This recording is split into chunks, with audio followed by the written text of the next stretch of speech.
कल्पना एक मध्यम वर्गीय परिवार से थी जिसने अपनी स्नातक की पढ़ाई पूरी कर ली थी और अब वो अपने घर पर ही छोटे बच्चों को ट्यूशन पढ़ाती थी। कल्पना का रंग गोरा था और वह दिखने में बिल्कुल गुड़िया की तरह थी। कल्पना के माता पिता उसकी शादी के लिए एक अच्छे लड़के की तलाश कर रहे थे। तभी कल्पना के मामा एक लड़के के बारे में बताते हैं। वो कहते हैं कि लड़का का नाम राहुल है। वह किसी कंपनी में मैनेजर के पद पर है और महीने के 70,000 कमाता है। कल्पना के माता पिता ने लड़के की फ़ोटो देखी तो उन्हें लड़का पसंद आ गया। जब कल्पना की मां ने कल्पना को लड़के की तस्वीर दिखाई तो कल्पना ने कहा, जब आप दोनों को लड़का पसंद है तो मुझे भी पसंद है। अब लड़का और लड़की वालों के परिवार ने मिलकर शादी की तारीख तय कर दी। कल्पना के माता पिता बहुत खुश थे कि उनकी बेटी की शादी एक अच्छे घर में हो रही है। पूरे धूमधाम से कल्पना की शादी हो गई। अब कल्पना अपने बचपन के घर को छोड़कर एक नए घर में चली गई। कुछ दिन तो कल्पना को अपने माता पिता और अपने घर की बहुत याद आई। कल्पना की शादी के अब महीने बीत गए थे। अब उसके पति राहुल पहले जैसा व्यवहार कल्पना के साथ नहीं करता था। कल्पना से वो चिड़ा सा रहता था। राहुल अब न पहले जैसा कल्पना को प्यार करता और न ही उसको बातों को मानता। कल्पना को समझ नहीं आ रहा था कि वो क्या करे। वो बस रो कर अपने दर्द को कम करने की कोशिश करती। एक दिन कल्पना को पता चला कि राहुल सिगरेट पीने के बहाने छत पे जाता और किसी लड़की से बातें करता है। जब कल्पना ने राहुल से पूछा कि आप रोजाना छत पे जाकर किससे बातें करते हैं, तो इस पे राहुल ने जवाब दिया कि वो मेरे ऑफिस का फ्रेंड है, बस उसी से बातें करता हूँ और तुम अपने काम से काम मतलब रखो, ज़्यादा सीआईडी बनने की ज़रूरत नहीं है। होली का दिन था। राहुल के कुछ दोस्त उसके घर आए थे। सभी ने घर पर पार्टी किया।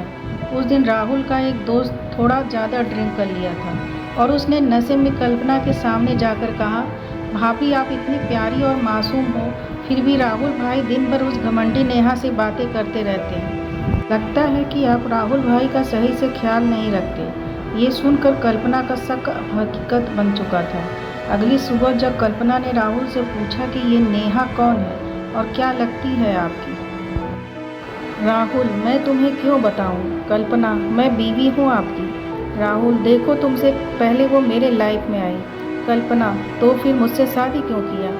राहुल, बस तुम अच्छी लगी इसलिए शादी कर लिया। कल्पना, अब तुम देखना मैं उस लड़की को कैसे सबक सिखाती हूँ।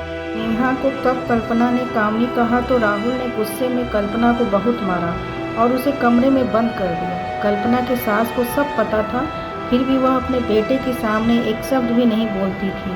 शाम को जब राहुल आया तब उसने रूम का दरवाज़ा खोला। उस दिन कल्पना की तबीयत खराब हो गई, फिर भी उसी हालत में उसने खाना बनाया। कल्पना ये सारी बातें अपनी माँ को बताना चाहती थी, लेकिन चाहकर भी वह नहीं बता पा रही थी, क्योंकि वह जानती थी कि अगर उसके माता पिता को ये सब पता चलेगा तो वह परेशान हो जाएंगे। राहुल अब कल्पना के साथ नौकरानी जैसा व्यवहार करने लगा। छोटी छोटी बातों पे उसे मारता। कल्पना अब धीरे धीरे डिप्रेशन का शिकार होने लगी। उसके दिमाग में गलत ख्याल आने लगे। अब न वो समय पे खाना खाती और न ही किसी से बात करती। आखिरकार एक दिन कल्पना ने रूम में फांसी लगाकर आत्महत्या कर ली। कल्पना ने आत्महत्या का कारण किसी को नहीं बताया, लेकिन उसके सास को पता था कि कल्पना ने आत्महत्या क्यों किया। दूसरी तरफ कल्पना के माता पिता रो रो कर बुरा हाल हो गया। कल्पना की मां ने पुलिस को आत्महत्या कारण उसके ससुराल वालों को बताया। पुलिस राहुल और उसके माता पिता को ले गया, लेकिन पैसों के दम पर कुछ ही दिनों में राहुल और उसके माता पिता जेल से छूट गए। जीवन में अक्सर अच्छा दिखने वाला इंसान अच्छा नहीं होता। उसके अंदर कहीं न कहीं बुराई छुपी होती है और वही बुराई किसी की ज़िंदगी को बर्बाद कर देती है। कुछ ऐसा ही कल्पना के साथ हुआ।